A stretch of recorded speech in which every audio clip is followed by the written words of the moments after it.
মাজলুম জননেতা এটিএম আজহারুল ইসলামের রিভিউ পিটিশন শুনানির জন্য সিনিয়র আইনজীবী ব্যারিস্টার আব্দুর রাজ্জাক এর নেতৃত্বে আজ ২০/২/২০২৫ তারিখে বৃহস্পতিবার আইনজীবীরা আপিল বিভাগে অপেক্ষা করেন। মামলাটি ৯ নং তালিকায় ছিল। ৫ নং আইটেম পর্যন্ত আদালতের শুনানির কার্যক্রম পরিচালনা করতেই আদালতের সময়সীমা শেষ হয়ে যায়। আজহার ভাইয়ের মামলাটি সময়ের অভাবে আজকেও শুনানি হয়নি।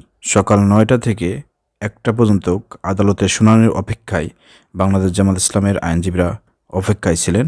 অবশেষে বেদনা ভারাক্রান্ত হৃদয়ে তাদের ফিরে আসতে হয়েছে।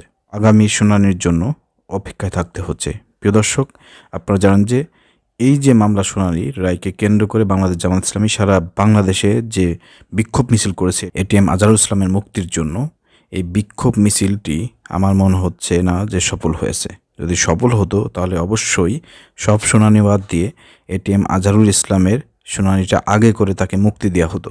কিন্তু আমার মনে হয় এটা সরকার কানে ওইভাবে নেয় নাই। সরকারের কানে আমার মনে হয় নাড়া পড়ে নাই।